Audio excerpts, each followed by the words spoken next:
मिलेंगे। नमस्कार दोस्तों, गाइड एकेडमी परिवार में आप सभी का बहुत बहुत स्वागत है। तो पिछली कक्षाओं में हम भारत के प्रमुख नदियों पे बात कर रहे थे, तो उसी से संबंधित हम अगले प्रश्न की ओर बात करेंगे। तो हमने पिछली कक्षाओं में 50 प्रश्न को सॉल्व किया था, तो आज प्रश्न नंबर 51 से हम लोग सॉल्व करेंगे।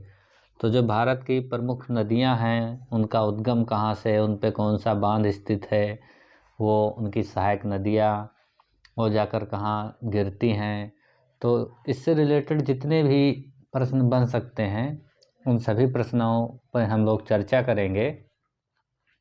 तो चलिए, हम लोग का पहला प्रश्न है आज का कि निम्नलिखित में से कौन भूमबंधित नदी है। तो इसमें कह रहा है कौन सी नदी है इस जो भूम बंधित है। इसका मतलब कि वो जाके किसी सागर में नहीं गिरती है, जाके किसी कच्छ के रण में जाके वो विलुप्त हो जाती है, किसी मैदानी क्षेत्र में विलुप्त हो जाती है। मतलब वो जाके किसी सागर में नहीं गिरती है, खाड़ी में नहीं गिरती है, इसके भूम बंधित है, जाके किसी मैदान एरिया में वो समाप्त हो जाती है निकलने के बाद। तो कौन सी नदी है इसमें पूछ रहा है। पहला है ताप्ती, कृष्णा, लूनी, नर्मदा। तो जो लूनी नदी है ये क्या है, ये भूम बंधित नदी है।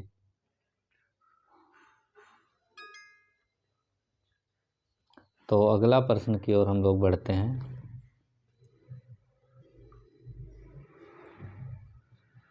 कि भारत की सबसे बड़ी वाह नदी है। अफवाह नदी पूछ रहा है कि सबसे बड़ी, भारत की सबसे बड़ी नदी है तो कौन सी है। गंगा नदी है। गंगा नदी की लंबाई पता ही आप लोग को कि 2525 किलोमीटर है। तो गंगा की लंबाई कितनी है, 2525 किलोमीटर है। तो चलिए बताइए कि गंगा कहाँ से निकलती है। और गंगा की सहायक नदी यमुना है, तो यमुना कहाँ से निकलती है। तो गंगा का जो अफवाह क्षेत्र है ये भारत के 11 राज्यों से है, और जो ये सर्वाधिक लंबाई है गंगा की उत्तर प्रदेश में, और सबसे कम दिल्ली में है। और गंगा नदी से भारत का सबसे बड़ा कुल क्षेत्र जो संचित क्षेत्र है वो 26.2% है, जो भारत का क्षेत्र से संचित होता है, सिंचाई होती है। और इसका जो हम लोग वर्ग किलोमीटर में बात करेंगे तो 8.6 लाख वर्ग किलोमीटर। भारत के 5 प्रदेश से होकर बहती है गंगा। पहले उत्तराखंड, फिर बिहार में आएगी, फिर यूपी में, फिर झारखंड, फिर पश्चिम बंगाल में आएगी। और इसकी कई सहायक नदियां हैं गंगा की, और ये पंच प्रयाग बनाती हैं। तो किन किन नदियों से मिलकर पंच प्रयाग बनाती हैं ये आप लोग कमेंट में बताइए। हम एक दो बता दे रहे हैं, जैसे विष्णु प्रयाग ये अलकनंदा धौली गंगा से बनाएगी। नंद प्रयाग अलकनंदा मंदाकिनी से। कर्ण प्रयाग अलकनंदा पिंडार नदी से। तो रुद्र प्रयाग और देव प्रयाग ये किन दो नदियों को मिलने से बनता है आप लोग कमेंट में बताइए। तो गंगा नदी का उद्गम कहाँ से है, गंगोत्री ग्लेशियर गौमुख से है, उत्तरकाशी उत्तराखंड। तो अगला प्रश्न है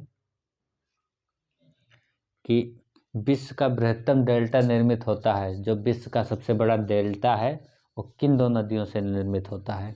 तो बताइए। कह रहा गंगा एवं ब्रह्मपुत्र द्वारा, मिसिसिपी मिसौरी द्वारा, यांगसी द्वारा। तो ऑप्शन आपको दिया हुआ है, तो किस नदी के द्वारा बनता है। तो कौन से नदी से, गंगा और ब्रह्मपुत्र के नदी से जो डेल्टा बनता है असम में बनता है। तो चलिए बताइए कि गंगा के बारे में हम लोग बात कर लिए थे, ब्रह्मपुत्र नदी कहाँ से निकलती है और इसकी लंबाई कितनी है। तो चलिए बताइए कि ब्रह्मपुत्र जो नदी है ये कहाँ से निकलती है, इसकी लंबाई कितनी है।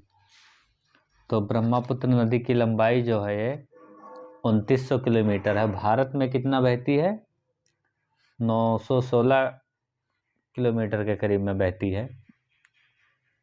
तो इसका उद्गम कहाँ से है, चेमांगदुंग ग्लेशियर से है। ये कैलाश रेंज से निकलती है, तिब्बत के क्षेत्र से निकलती है, और ये आके भारत में अरुणाचल प्रदेश में प्रवेश करती है भारत में।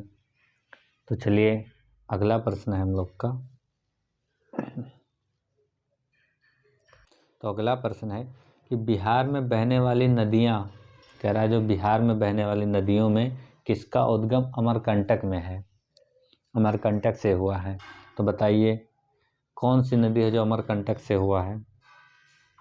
तो नदी है सोन नदी है। तो सोन नदी का उद्गम कहाँ से हुआ है, अमरकंटक से हुआ है। तो सोन नदी के बारे में आप लोग बताइए कि सोन नदी कहाँ से निकलती है, कहाँ जाती है और इसकी लंबाई कितनी है। तो बताइए कि सोन नदी का उद्गम कहाँ से है, कावेरी का उद्गम कहाँ से है और कृष्णा नदी का उद्गम कहाँ से है, ये लोग बताइए। तो बताइएगा कि सोन नदी का उद्गम कहाँ से हुआ है और कहाँ जाके मिलती है, कहाँ बहती है। तो चलिए अगले प्रश्न की ओर हम लोग बढ़ते हैं। कह रहा मानस किस नदी की उपनदी है। उपनदी मतलब किसकी सहायक नदी है। तो मानस किसकी सहायक नदी है। तो बताइए मानस किसकी सहायक नदी है। तो मानस किसकी सहायक नदी है, ब्रह्मपुत्र नदी की सहायक नदी है। तो और ब्रह्मपुत्र की सहायक नदियाँ कौन कौन सी हैं आप लोग बताइए, और इसे भारत में कहाँ ये प्रवेश करती है और असम में किस नाम से जानी जाती है और बांग्लादेश में किस नाम से जानी जाती है ये ब्रह्मपुत्र नदी। तो ये तिब्बत में जो ब्रह्मपुत्र नदी है इसको सांगपो के नाम से जानते हैं। जब ये भारत में अरुणाचल प्रदेश में प्रवेश करती है तो इसे दिहांग या सियांग के नाम से जानते हैं। और जब ये असम में पहुँची तब इसका नाम क्या हो जाता है, ब्रह्मपुत्र। उसके पहले इसका नाम ब्रह्मपुत्र नहीं होता है। और जब ये बांग्लादेश में पहुँचती है तो जमुना के नाम से जानी जाती है। ये नदी कितने देश में बहती हैं, 3 देश में, तिब्बत हुआ, भारत और बांग्लादेश में। लेकिन इसका जो अफवाह क्षेत्र है 4 देशों से है।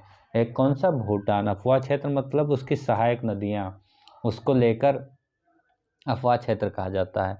तो बहती कितनी राज्य देश में है, 3, और अफवाह क्षेत्र कितने देश से है, 4, जो भूटान भी शामिल किया जाता है।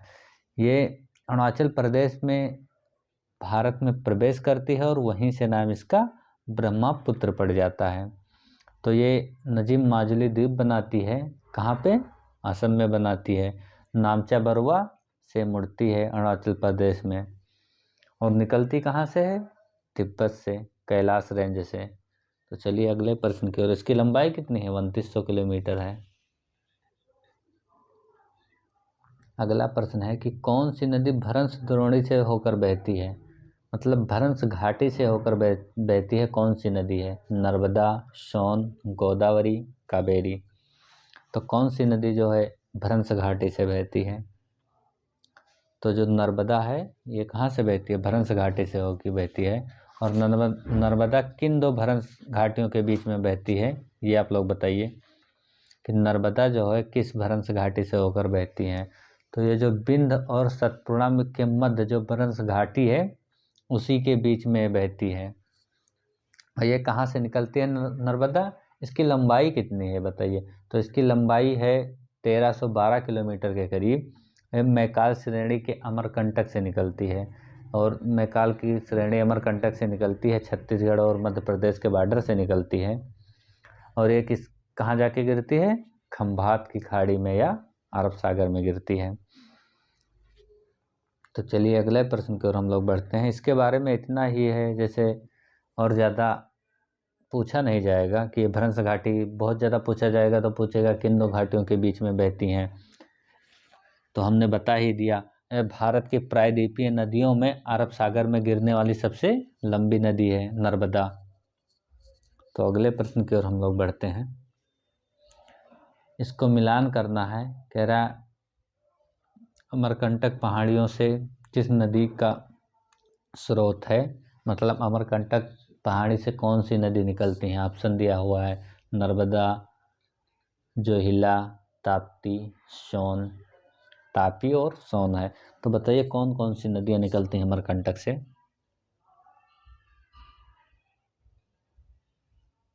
तो बताइए कौन सी निकलती हैं। तो इसमें नर्मदा निकलती ही है, सोन निकलती ही है और इसमें जो ये जोहिला लिखा है ये भी वहीं से निकलती है। तो कौन सा हुआ ऑप्शन? 1, 3, 1, 2 और 4। तो ऑप्शन डी वाला हुआ। अभी नर्मदा के बारे में हम लोग बात की है। इसकी लंबाई कितनी है? इस पे सरदार सरोवर बांध इसी नदी पर स्थित है। ये मध्य प्रदेश, महाराष्ट्र और गुजरात में बहती है। और जो इसके नदी के मुहाने पे नर्मदा के भड़ोच बंदरगाह है, इसी नदी के मुहाने पे है। तो चलिए, इसकी नर्मदा की सहायक नदियाँ कौन कौन सी है? तो तवा है, दूधी है, शक्कर है, हिरना है, ओरियन है। तो कौन कौन सी नदी है नर्मदा की सहायक नदी? ओरियन हुआ, तवा हुआ, दूधी हुआ, शक्कर हुआ और हिरना। तो अगला प्रश्न है, कह रहा निम्न नदियों में से सबसे अधिक पथ परिवर्तन करती है। पथ मतलब अपना मार्ग, सबसे ज़्यादा अपना मार्ग कौन सी नदी बदलती है? सोन, गंडक, कोसी, गंगा। तो सबसे ज़्यादा जो नदी है वो अपना मार्ग बदलती है, वो कौन सी नदी है? तो कोसी। ये अपने मार्ग के लिए सबसे ज़्यादा फेमस है, कोसी नदी। तो बताइए कोसी के बारे में।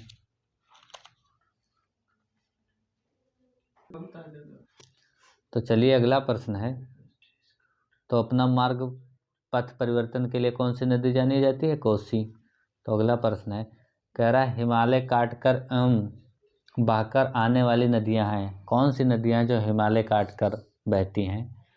सतलज, सिंध, गंगा, ब्रह्मपुत्र, सतलज, सिंधु। तो कौन सी नदियां हैं जो हिमालय काटकर बहती हैं और आती हैं? बताइए कौन सी है? तो ब्रह्मपुत्र हुआ, सतलज हुआ और सिंधु हुआ। ये जो है हिमालय को पार करके आती हैं। तो अगला प्रश्न है, चलिए बताइए कि सिंधु का उद्गम कहाँ से हुआ है? सिंधु नदी। चलिए बताइए। और ब्रह्मपुत्र के बारे में हमने बात ही किया है। तो अगला प्रश्न है, कह रहा है निम्नलिखित में से वह नदी कौन सी है जो एक विभ्रंश घाटी से होकर बहती है? विभ्रंश घाटी मतलब भ्रंश घाटी से होकर बहती है। तो कौन सी नदी है बताइए? तो नर्मदा अभी हमने बात की थी कि ये भ्रंश घाटी से होकर बहती है। और नर्मदा के बारे में हम लोग बात भी किए थे कि ये कहाँ से निकलती है। मैकाल रेंज से भड़ोच बंदरगाह है। और गोदावरी और कृष्णा के बाद ये तीसरी सबसे बड़ी प्रायद्वीपीय नदी नहीं है। सरदार सरोवर बांध इसी नदी पर है। और भी इसके बारे में हम लोग बात किए थे कि ये खंबात की खाड़ी में जाके गिरती है। तो चलिए अगले प्रश्न की ओर हम लोग बात करते हैं। तो अगला प्रश्न है कि प्रायद्वीपीय भारत की सबसे बड़ी नदी कौन सी है? यहाँ पे ध्यान रखिएगा, पूछ रहा है प्रायद्वीपीय भारत की सबसे बड़ी नदी, ना कि भारत की सबसे बड़ी नदी पूछ रहा है, प्रायद्वीपीय भारत की। तो प्रायद्वीपीय भारत की सबसे बड़ी नदी कौन सी है? गोदावरी है। तो गोदावरी के बारे में बताइए कि गोदावरी का उद्गम कहाँ से है, कहाँ से निकलती है? बताइए गोदावरी। तो इसमें क्या है कि गोदावरी जो है नदी प्रायद्वीपीय भारत की सबसे लंबी नदी है। इसकी लंबाई कितनी है? 1465 किलोमीटर के करीब में है ये। इसे और एक नाम से जाना जाता है, कहते हैं इसे दक्षिण गंगा भी कहते हैं। इसे आपसे प्रश्न पूछेगा कि दक्षिण गंगा किसे कहते हैं, तो गोदावरी को कहते हैं। और गोदावरी का जो उद्गम है ये महाराष्ट्र में नासिक के पास त्र्यंबकेश्वर जो है वहीं से होता है, पश्चिमी घाट से। और ये कितने राज्य में बहती हैं? तो महाराष्ट्र से निकलती है, वहाँ बहती है, तेलंगाना, आंध्र प्रदेश और जाके बंगाल खाड़ी में गिर जाती है। तो इसकी सहायक नदियाँ जो हैं गोदावरी की सहायक नदियाँ परवरा है, भोला है, मंजरा है। तो इनकी कई सहायक नदियाँ हैं, परवरा, भोला, मंजरा, वर्धा, पैनगंगा, बैनगंगा, प्राणहिता, इंद्रावती, सरवरी। और ये जाके बंगाल की खाड़ी में गिरती है गोदावरी, और ये चापाकार डेल्टा बनाती है। तो इसकी उद्गम, इसकी लंबाई कितनी हम लोग ने बात कर ली है। तो चलिए अगला प्रश्न है, कह रहा निम्नलिखित में से वह नदी कौन सी है जिसका उद्गम भारतीय राज्य क्षेत्र में नहीं है? झेलम, गोदावरी, रावी या घाघरा। तो कौन सी नदी गोदावरी का तो यहीं पे है, क्योंकि गोदावरी महाराष्ट्र से निकलती है, त्र्यंबकेश्वर से निकलती है गोदावरी, तो ये यहीं पर झेलम यहीं से निकलती है, रावी भारत से ही निकलती है। तो घाघरा क्या हुआ, ये भारत के बाहर से निकलती है। तो चलिए अगला प्रश्न है, ये तिब्बत से निकलती है। तो अगला प्रश्न है कि निम्नलिखित में से वह नदी कौन सी है जिसका उद्गम भारत के क्षेत्र से नहीं हुआ है। प्रश्न वही है लेकिन अब से ऑप्शन चेंज हो गया आपकी बार। तो महानदी, ब्रह्मपुत्र, रावी और चेनाब। तो किस नदी का, ब्रह्मपुत्र के बारे में हम लोग बात किए हैं, ये तिब्बत चीन के से निकलती है, तो यही ऑप्शन हो गया। अगला प्रश्न है कि निम्नलिखित में से किसका उद्गम भारत में नहीं है। फिर वही प्रश्न आ गया लेकिन ऑप्शन चेंज है। ऑप्शन से पूछेगा अगर आपने नदी के बारे में जान लिया है कि कहाँ से निकलता है, उसका उद्गम कहाँ से है, तो ये प्रश्न आपके तुरंत हो जाएंगे। तो सतलज, रावी, चेनाब, ब्यास। तो क्या है सतलज, कह रहा निम्नलिखित में नर्मदा नदी से संबंध में सही है सभी का सिवाय। कह रहा कौन सा नर्मदा के बारे में सही है, एक के सिवाय। एक कोई इसमें गलत होगा, वही पूछ रहा है आपसे। पूछ रहा है यह अमरकंटक के निकट से निकलती है। तो नर्मदा कहाँ से निकलती है, ये अमरकंटक से निकलती है, बिल्कुल सही है। भरंस घाटी में बहती है, बिंद और सतपुड़ा के बीच में। फिर कह रहा है इसके किनारे प्रसिद्ध महाकालेश्वर मंदिर है। तो नर्मदा के किनारे है ऐसा, बिल्कुल नहीं है, यही ऑप्शन गलत हुआ। यह मार्बल रॉक्स के बीच के समूह में बहते, बिल्कुल सही है। इस नदी पर प्रसिद्ध सरदार सरोवर बांध बनाया जा रहा है, बिल्कुल सही, हमने बात की थी। तो कौन सा गलत है इसमें, ऑप्शन बी। अगला प्रश्न है, कह रहा निम्नलिखित में से कौन सी नदी कृष्णा नदी की सहायक नहीं है। तो अब आपको पता होना चाहिए कि कृष्णा की सहायक नदी कौन कौन सी है, तभी तो हम लोग इसमें बता पाएंगे। तो चलिए नोट कर लीजिएगा, कृष्णा नदी का उद्गम कहाँ से है, कहाँ से निकलती है ये उद्गम इसका, इसकी सहायक नदियाँ कौन कौन सी हैं। तो चलिए नोट करिए कि इसका उद्गम जो कृष्णा नदी का है, महाराष्ट्र के पश्चिमी घाट से महाबलेश्वर से निकलती है। ये आंध्र प्रदेश के तट पर डेल्टा बनाती है। जो कृष्णा नदी है ये कहाँ से, महाराष्ट्र के पश्चिमी घाट से महाबलेश्वर से निकलती है, ये आंध्र प्रदेश के तट पर डेल्टा बनाती है। प्रायद्वीपीय भारत की दूसरी सबसे बड़ी नदी है। सबसे बड़ी जो प्रायद्वीपीय भारत की नदी है, दूसरी, ना कि पहली। पहली कौन सी है, गोदावरी है, और दूसरी कृष्णा नदी है। तो चलिए कृष्णा की सहायक नदियाँ हम लोग देखते हैं कि कौन कौन सी हैं। तो लिख लीजिएगा कि वर्णा, पंचगंगा, दूधगंगा, घाटप्रभा, मालप्रभा, तुंगभद्रा, देववती, मोसी और मुन्नेरू। कृष्णा की इतनी सहायक नदियां हैं। एक बार हम फिर रिपीट कर रहे हैं, वरुणा, पंचगंगा, दूधगंगा, घाटप्रभा, मालप्रभा, तुंगभद्रा, मोसी और मुन्नेरू। ये इतनी सहायक नदियां हैं किसकी, कृष्णा की।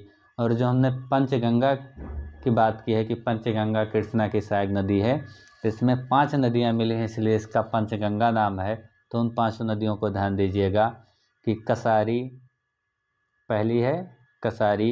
ये पंचगंगा नदी जो सहायक नदी है कृष्णा की, उसकी पंचगंगा में 5 नदियां हैं, तो उसकी बात करते हैं हम। तो पंचगंगा में कौन कौन सी है, और कृष्णा की सहायक नदी है पंचगंगा, तो उस पर बात करते हैं पंचगंगा पे। तो पहली नदी है कसारी, दूसरी है कुंभी, तीसरी है तुलसी, चौथी है भोगवती और पांचवी है सरस्वती। तो कौन सी हुई, कसारी, कुंभी, तुलसी, भोगवती और सरस्वती। तो चलिए अब इसमें देखिए कि कृष्णा की कौन सी सहायक नदियाँ नहीं हैं, हमने सब बता दिया है। तुंगभद्रा बिल्कुल है, मालप्रभा बिल्कुल है, घाटप्रभा है, तो कौन सी नहीं है, अमरावती नहीं है। अगर आपको कृष्णा की सहायक नदियों के बारे में पता है तो आपको ऑप्शन कोई भी देगा, आप टिक कर ले जाएंगे उसे। तो अगला प्रश्न है कि इनमें से कौन सी नदी कच्छ के रण में समाहित होती है। हमने पहले ही बात की थी कि जो लूनी है ये कहाँ समाहित होती है, कच्छ के रण में समाहित होती है, राजस्थान के। तो अगला प्रश्न है, हम जिस नदियों पे बात कर चुके हैं उनके सहायक नदियाँ, उनका उद्गम, तो रिपीट नहीं कर रहे हैं हम लोग, उसको आप लोग लिख लीजिएगा। तो हम अगले प्रश्न की ओर बढ़ जाते हैं कि गंगा की सहायक नदियाँ जो कि नीचे वर्णित हैं कौन से उत्तर की ओर से प्रवाहित होती हैं। अब इसमें ध्यान रखिएगा, कह रहा है गंगा की कौन सी सहायक नदियाँ जो उत्तर की ओर से प्रवाहित होती हैं। तो सबसे पहले आपको गंगा की सहायक नदियों के बारे में पता होना चाहिए कि गंगा की सहायक नदियाँ कौन कौन सी हैं और तो उत्तर की ओर प्रवाहित होती हैं। तो बताइए, कोसी, घाघरा, सोन, गंडक। तो जो आपकी सोन नदी है ये अमरकंटक से निकलती है और वहीं से नर्मदा भी निकलती है, तो उत्तर की ओर प्रवाहित होती है। अगला प्रश्न है कि भारत में डेल्टा बनाने वाली नदियां हैं। तो भारत में कौन कौन सी डेल्टा बनाती हैं? गंगा बनाती है और ब्रह्मपुत्र बनाती है, बिल्कुल सही है। तो ऐसे जो नदियां हैं जो डेल्टा बनाती हैं उनके बारे में दिया हुआ है, तो ऑप्शन के अकॉर्डिंग आपको देखना है कि कौन सी नदियां हैं।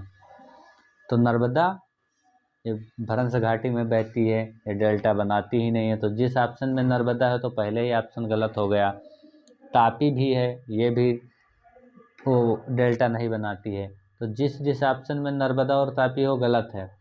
तो पहले ऑप्शन में नर्मदा है, ये नहीं बनाएगी, बिल्कुल गलत हो गया। तापी है, ये भी गलत हो गया। फिर लास्ट ऑप्शन में नर्मदा है, तापी, ये भी गलत हो गया।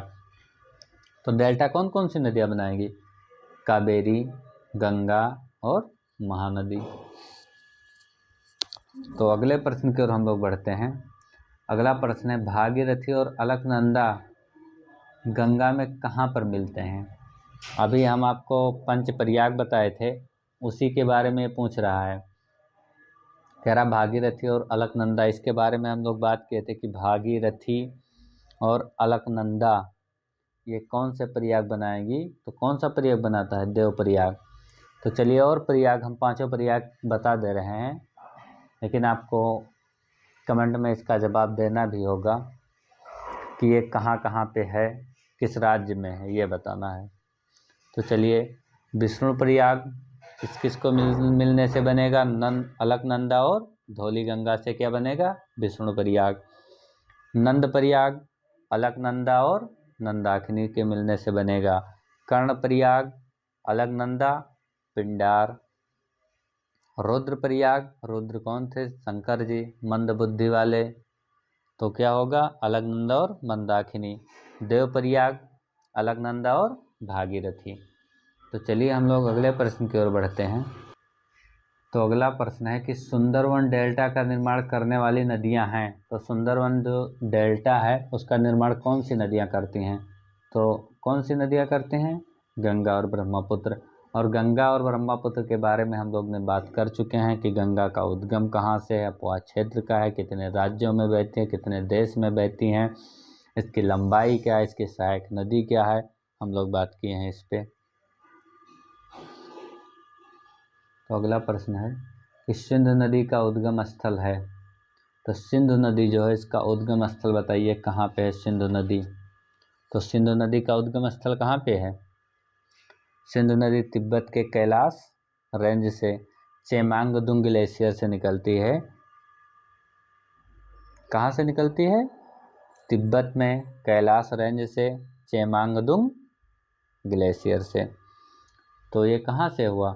और फिर क्या उद्गम स्थल ये पूछ रहा है, तो ये कहाँ से है, निकलती है? बोखुरचू से निकलती है। तो इसमें पूछ रहा है कि आपसे उसी के बारे में पूछा है, कौन सी झील के पास निकलती है? रोहतांग दर्रा, शेषनाग झील। तो कहाँ से निकलती है? मानसरोवर। हमने कहा कैलाश रेंज तिब्बत, मानसरोवर, तो कौन सा होगा? मानसरोवर। अगला प्रश्न है कि गोदावरी नदी कहाँ से होकर बहती है? आप बताइए। गोदावरी हमने बताया था कि कितने राज्यों से होकर बहती है, और गोदावरी के बारे में ये बात पूछ रहा है आमी लोग से, कह रहा गोदावरी नदी कहाँ से होकर बहती है। तो गोदावरी नदी के बारे में हम लोग बात किए थे ना कि गोदावरी नदी कहाँ पे बहती है, कितने राज्यों में बहती है। तो गोदावरी कहाँ पे बहती है? यह महाराष्ट्र में बहती है, तेलंगाना में बहती है, आंध्र प्रदेश में बहती है। तो कौन सा ऑप्शन सही हुआ? महाराष्ट्र, तेलंगाना और आंध्र प्रदेश, और बंगाल की खाड़ी में जाकर गिर जाती है। लेकिन इसका अपवाह क्षेत्र कितने राज्यों में है? महाराष्ट्र, तेलंगाना और आंध्र प्रदेश, ये तीनों में बहती हैं। तो ये तीनों तो है ही, लेकिन मध्य प्रदेश, छत्तीसगढ़ और उड़ीसा इसके अपवाह क्षेत्र हैं। इसकी सहायक नदियाँ हम लोग ने पता ही किया था कि पैनगंगा, बैनगंगा, पर्णहिता, वर्धा, इंद्रावती, सरवरी, ये सब सहायक नदियाँ थी। पोड़ा, भोला, मंजरा, परवरा, यही सब इसकी सहायक नदियाँ थी। हमने कहा इसका उद्गम महाराष्ट्र के त्र्यंबकेश्वर से निकलती है ये नदी, और बंगाल खाड़ी में जाके गिरती है, चापाकार डेल्टा बनाती है। हम लोग इस पे बात किए थे। तो अगला प्रश्न है, कह रहा निम्नलिखित में से कौन सी नदी प्रायद्वीपीय पठार के उपांत से नहीं निकलती है? कह रहा प्रायद्वीपीय पठार से नहीं निकलती है। तो बताइए कौन सा? यमुना, दामोदर, चंबल, सोन। तो कौन सी नदी है बताइए।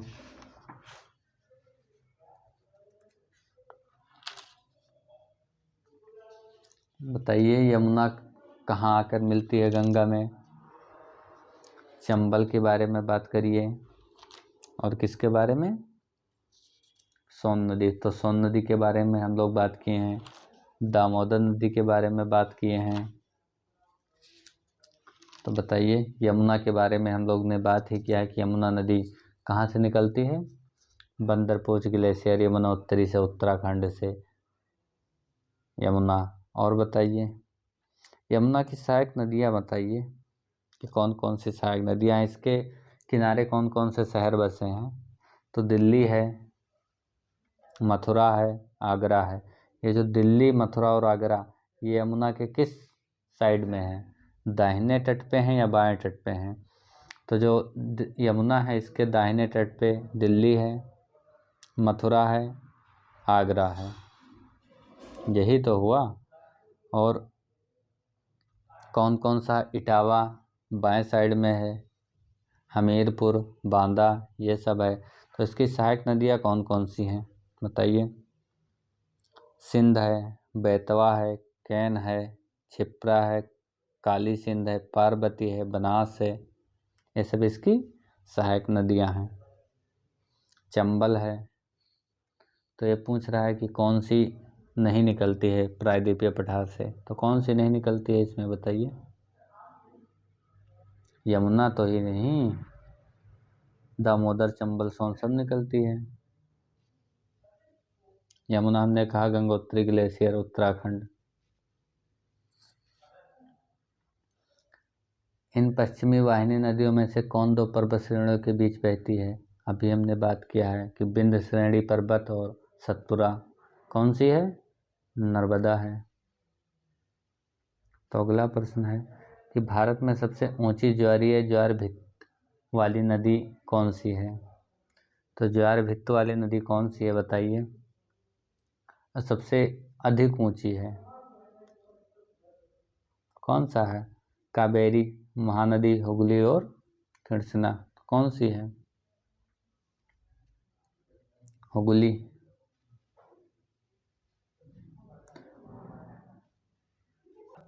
तो चलिए हम लोग अगले प्रश्न की ओर बढ़ते हैं।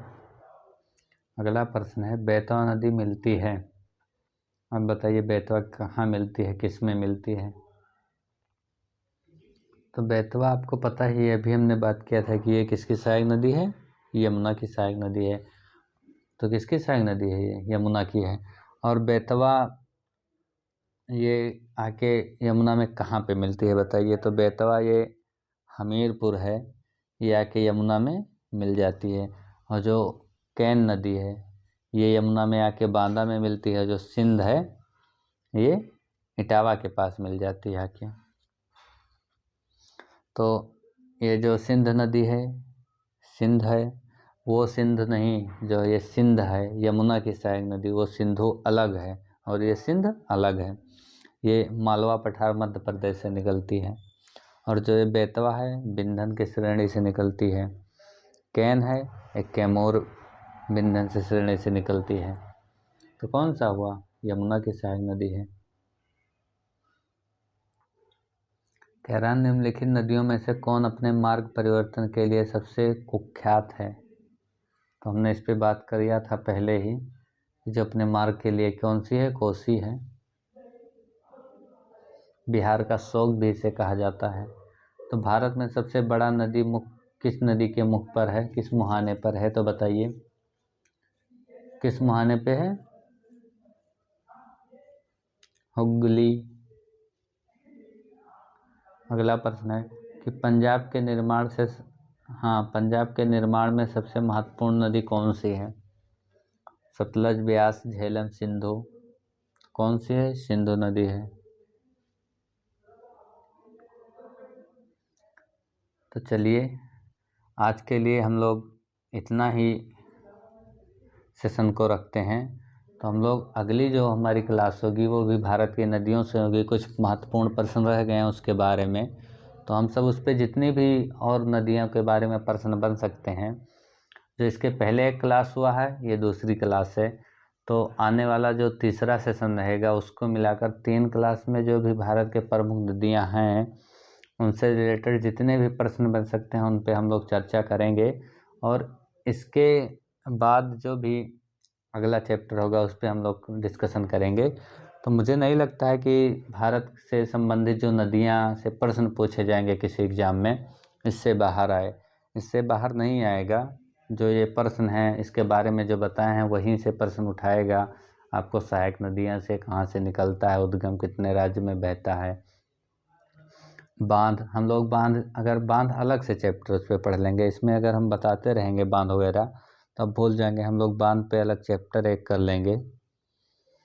तो अगर वीडियो अच्छा लगे तो शेयर ज़रूर करिए और दोस्तों के पास शेयर करते रहिए। और सब्सक्राइब नहीं किए हैं तो सब्सक्राइब कर लीजिए और बेल आइकन दबा लीजिए, जिससे आपको नोटिफिकेशन मिल जाया करे जो भी वीडियो अपलोड हो।